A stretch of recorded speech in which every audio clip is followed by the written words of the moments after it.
Hello friends, आज मैं बताऊंगा आपको निमोनिया के बारे में। यदि आपके पशु में जब यदि निमोनिया हो जाता है तो क्या ट्रीटमेंट करना चाहिए, यदि आपके पशु में इस प्रकार की यदि दिक्कत हो जाती है तो।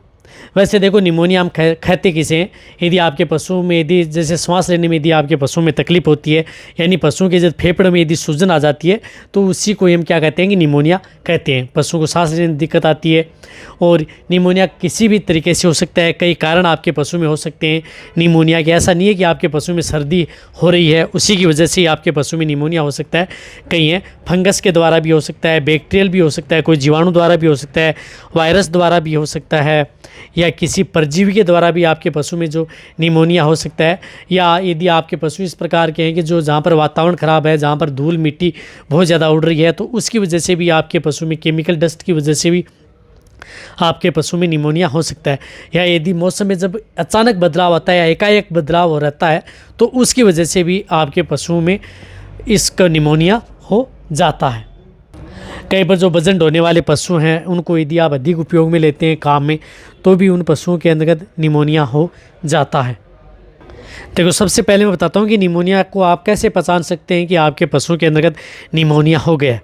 तो सबसे जो मेन इसका सिम्टम्स होता है वो पशुओं के श्वास की गति है वो तेज हो जाती है और पशु क्या है कि लंबे लंबे सांस लेता है, जिससे आपके पशु में सांस के साथ घर घर की भी आवाज़ आती है। तभी देख लेना चाहिए कि उन पशुओं में निमोनिया हो गया है। भूख कम लगती है, आपका पशु एकदम सुस्त रहता है और जब भी यदि पशु सांस लेता है तो मुंह खुला करके पशु सांस लेता है।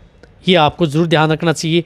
यदि आपके पशु में जब निमोनिया है वह श्वास नली तक यदि बढ़ जाता है, कई बार यदि ज़्यादा बढ़ जाता है तो उसमें क्या है कि पशुओं को खांसी भी आना स्टार्ट हो जाती है। और निमोनिया की वजह से ही आपके पशु में नाक से जो पानी आता रहता है, पतला पानी आता रहता है, यानी डिस्चार्ज सा निकलता रहता है। और जब ये डिस्चार्ज है उसके बाद में आपके पशु में ये गाढ़ा पीला मवाद जैसा डिस्चार्ज पशुओं के मुंह से या नाक से निकलता रहता है। और शुरुआती स्टेज में इसमें क्या है कि निमोनिया के अंतर्गत पशुओं का जो टेम्परेचर है वह बढ़ जाता है, यानी टेम्परेचर इन में पशुओं का बढ़ जाता है। तब ये देख लेना चाहिए कि आपके पशुओं के अंतर्गत निमोनिया हो गया है। तो ज़्यादातर इस तरह के मौसम में बहुत से पशुओं में इस तरह को देखने को मिलता है। अब इसका डायग्नोसिस हम कैसे कर सकते हैं कि इन पशुओं को यदि निमोनिया हो गया है, तो जितने मैंने जो सिम्टम्स यदि आपको बताए हैं वह सिम्टम्स के आधार पर आप पहचान सकते हैं कि आपके पशु में निमोनिया हुआ है या नहीं हुआ है। या यदि आपके पशु में जो नाक से जो डिस्चार्ज आ रहा है, मवाद सा पीला सा डिस्चार्ज आ रहा है, उसकी वजह से भी देख लेना चाहिए कि आपके पशु में निमोनिया हो गया है। निमोनिया का क्या ट्रीटमेंट करना चाहिए, कौन से इंजेक्शन वो लगाने चाहिए, क्या करना चाहिए, वह मैं आपको मेरी टेबल पर लेकर के चलता हूँ। जो आपको मेरी टेबल पर जो ट्रीटमेंट दिख रहा है वह ट्रीटमेंट यदि पशु में जब निमोनिया हो जाता है तो किया जाता है। तो सबसे पहले तो मैं एक को बताना चाहता हूँ कि यदि आपके पशु में जब भी यदि निमोनिया हो जाता है तो आप उन पशुओं को, जिस पशु को निमोनिया हो गया है उस पशु को आप अलग रखें। यदि आप उस पशु को अलग रखेंगे तो वो ज़्यादा फायदा होगा। और यदि आप अपने पशुओं को ऐसी जगह पर रखें, जब भी यदि आपके पशुओं को निमोनिया हो जाता है वहाँ पर खुली जगह रखें जहाँ पर हवा आ जा सके, यानी आपका पशु सांस अच्छी तरह से ले सके। इस तरह आप अपने, यदि आपके पशु का जब टेम्परेचर बढ़ जाता है तो आप उस पशु को क्या है कि जो गर्म वातावरण है या धूप है बाहर, तो उस जगह पर रखें आपके पशुओं को। ये आपको ज़रूर ध्यान रखना है। और जब यदि आपके पशु में जिस प्रकार से टेम्परेचर बढ़ जाता है या बैक्टीरियल वायरस से यदि आपके पशुओं में निमोनिया होता है तो आप जो विक्स है या अदर जो बाम आती हैं उनका भी आप बफारा आप अपने पशुओं को दे सकते हैं। बफारे का मतलब है कि आपको पानी गर्म करना है और उसके अंदर विक्स या बाम है वो डाल लेनी है, और जिससे यदि वो भाप निकलती है वो पशुओं के नाक के पास, मुंह के पास लेके जानी है। वो दिन में यदि आप 3 बार करेंगे तो आपके पशु को बहुत ज़्यादा रिलीफ मिलेगी और आपके पशु में सांस लेने में भी दिक्कत नहीं होगी और आपका पशु ठीक होने के चांस ज़्यादा रहेंगे। तो इस कंडीशन के दौरान इसमें क्या होता है कि सबसे ज़्यादा जो रोल होता है वह होता है एंटीबायोटिक इंजेक्शन का। तो एंटीबायोटिक इंजेक्शन के अंदर यदि आपके पशु में निमोनिया है तो आप बायरोसिन 1 शॉट का आप प्रयोग कर सकते हैं। जिस प्रकार से एंड्रोफ्लोक्सासिन है ये आप अपने पशु को दे सकते हैं। यदि छोटों में हुआ है, जैसे बछड़ों के अंतर्गत है या छोटे हैं, तो उनमें आप 5 ml सबकट, यानी सबकट आपको लगाना है। या जो बड़े एनिमल्स हैं जिनके अंतर्गत जो गाय भैंस हैं, आप 20 ml आप उसे सबकट त्वचा के नीचे ये इंजेक्शन लगा सकते हैं। लॉन्ग एक्टिव जो एंड्रोफ्लोक्सासिन आती है वह लगा सकते हैं। यदि आपके पास ये भी उपलब्ध नहीं है तो आप जो ये मोक्सल इंजेक्शन आता है जिसके अंतर्गत साल्ट है amoxicillin sodium and cloxacillin sodium. ये इंजेक्शन आप अपने पशुओं को अपने पशु चिकित्सक के द्वारा ये इंजेक्शन भी लगवा सकते हैं। बड़ा लार्ज एनिमल्स है तो आप उसे 4 ग्राम दे सकते हैं।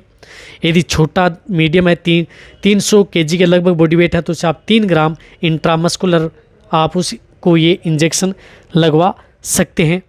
और रही बात यदि इन इंजेक्शन जो एंटीबायोटिक यदि आप उपयोग में ले रहे हैं, इन एंटीबायोटिक इन दोनों में से कोई सी भी आप एंटीबायोटिक उपयोग में लेनी है। ऐसा नहीं है कि आपको ये दोनों एंटीबायोटिक है ये दोनों एक साथ लेनी है, इनमें से कोई भी आप एक एंटीबायोटिक उपयोग में लेनी है। और साथ साथ आपको इसके अंदर CPM इंजेक्शन की बहुत ज़्यादा ज़रूरत होती है। क्लोरफेनेरमाइन मेलेट जो मैं इंजेक्शन यूज़ में लेता हूँ कैडिस्टिन, तो ये इंजेक्शन आप उस पशु को 10 ml इंट्रामस्कुलर ये इंजेक्शन भी आप उन पशुओं को ज़रूर लगवाएं। साथ साथ आप जो मिलोक्सिकेम एंड पैरासीटामोल साल्ट का जो इंजेक्शन जो मिलोनेक्स प्लस है या अदर जो इंजेक्शन आते हैं वो इंजेक्शन भी आप इसमें ले सकते हैं जो टेम्परेचर डाउन करने वाले हैं। लार्ज एनिमल्स में 15 से 20 ml इंट्रामस्कुलर और जो छोटे एनिमल्स हैं उनमें 5 से 7 और जो मीडियम साइज़ के एनिमल्स हैं उनमें आप 10 ml ओनली ऑन इंट्रामस्कुलर ये इंजेक्शन उन पशुओं को लगवा सकते हैं। कौन सा? मिलोनेक्स प्लस। ये तो आपको ट्रीटमेंट करवाना है। साथ साथ क्या होता है इनमें पशु जो खाना पीना कम कर देता है, जुगाली नहीं करता है, तो इसमें आप मल्टीविटामिन इंजेक्शन ट्राइबीवेट का भी आप प्रयोग करवा सकते हैं। लार्ज एनिमल में 15 से 20 ml इंट्रामस्कुलर या इंट्राविनस ये इंजेक्शन भी आप उस पशु को लगवाएं, बहुत ही अच्छा आपको रिजल्ट देखने को मिलेगा। रही बात यदि आपके पशु में एक दिन से यदि आपका पशु ठीक नहीं हो रहा है तो जो ये बायरोसिनवन शॉट यदि लगा रहे हैं तब तो आपको दूसरे दिन लगानी नहीं है, वरना आप यदि मोक्सल लगा रहे हैं तो आप इन ट्रीटमेंट को आप लगातार 2 से 3 दिन उस पशु का ये ट्रीटमेंट करना है। यदि आपको लग रहा है कि आपका पशु इस एक दिन लगा करके दूसरे दिन आपके पशु कम रिलीफ मिल रही है तो आप एंटीबायोटिक चेंज भी कर सकते हैं दूसरे दिन। तो उसके अंदर आप जिस प्रकार से ये एमोक्सिलिन फोर्ट है ये आप 4.5 ग्राम बड़े पशु में, छोटे हैं जो बछड़े हैं उनमें आप 300 mg इंट्रामस्कुलर व इंट्राविनस जिसके अंदर साल्टो amoxicillin sodium and sulbactam sodium ये एंटीबायोटिक भी प्रयोग कर सकते हैं। यदि एंटीबायोटिक यदि कम आपके पशु में असर कम कर रही है तो ज़्यादातर आपके पशु में जो ये ट्रीटमेंट है इन एंटीबायोटिक से ही हो जाता है। लेकिन फर्स्ट दिन यदि इंजेक्शन लगा करके आते हैं या ट्रीटमेंट करके आते हैं उससे रिलीफ मिलती है तो आप रिपीट कर सकते हैं, वरना यदि आप उसको चेंज भी कर सकते हैं दूसरे दिन एंटीबायोटिक को, ताकि आपके पशु में जल्दी रिलीफ मिले। क्योंकि कई बार आपके पशु में लंग्स में बहुत ही ज़्यादा सूजन आ जाती है या हो जाता है तो निमोनिया की वजह से आपके पशु में तकलीफ बहुत ज़्यादा हो जाती है। तो ये इस बात का आपको ध्यान रखना है, जितने भी जो एंटीबायोटिक जो इंजेक्शन है वो आपको पशु चिकित्सक के द्वारा ज़रूर लगवाएं यदि आप जल्दी रिलीफ लेना है। साथ साथ जब ट्रीटमेंट करके आते हैं तो आप उसे जो मिलोनेक्स प्लस टेबलेट आती हैं वह टेबलेट भी आप पशुपालक को दे करके आ सकते हैं, जो 2 टेबलेट सुबह और 2 टेबलेट शाम। लगातार आप उस पशु को 3 दिन ये टेबलेट भी दे सकते हैं। एक दिन ट्रीटमेंट करने के बाद में ये टेबलेट भी आप उस पशु को दिला सकते हैं यदि आप नहीं जा सकते, ताकि वहाँ पर पशुओं का जो टेम्परेचर है वो डाउन रहे। यदि आपके पशु में पैरासाइट यदि निमोनिया हुआ है, परजीवीनाशक निमोनिया हुआ है, तो आप उस पशु को जो लार्ज एनिमल्स हैं उनको जो ये हाईटेक आता है लिक्विड ये 100 ml उसे सुबह खाली पेट भी दे सकते हैं, तब आपके पशु को और भी अच्छा रिजल्ट आपके पशु में देखने को मिल सकता है। यदि इस तरह से ये ट्रीटमेंट यदि आप अपने पशु में यदि करवाएंगे तो आपके पशु में ज़रूर आपके पशुओं को निमोनिया का ट्रीटमेंट है, अच्छा ट्रीटमेंट है। कोई भी इस तरह की ट्रीटमेंट में इतना महंगा ट्रीटमेंट भी नहीं है। रही बात आपके पशुओं को रिलीफ भी मिल जाएगी। शॉर्ट तरीके से एक और बताना चाहता हूँ कि यदि आपके पशु में एक दिन से यदि आपका पशु ठीक नहीं हो रहा है तो लगातार आप 3 दिन भी प्रयोग कर सकते हैं। एक दिन यदि आप एक ही दिन यदि आप उस पशु का ट्रीटमेंट करके आते हैं तो जो लॉन्ग एक्टिव जो एंटीबायोटिक होती है वह इंजेक्शन आप प्रयोग कर सकते हैं। यदि आप उस पशु का 2 से 3 दिन ट्रीटमेंट करवाना चाहते हैं तो आपको ये जो लगातार जो एंटीबायोटिक आती हैं इस तरह की एंटीबायोटिक भी प्रयोग कर सकते हैं, वरना आप लॉन्ग एक्टिव भी है ऑक्सीटेट्रासाइक्लिन एल है वो भी जो है इसके अंतर्गत निमोनिया के अंतर्गत बहुत ही अच्छा रिजल्ट देती है। तो कोई सी भी एंटीबायोटिक हो जो अच्छा रिजल्ट देने वाली हो वह एंटीबायोटिक इसमें प्रयोग ज़रूर करवाएं।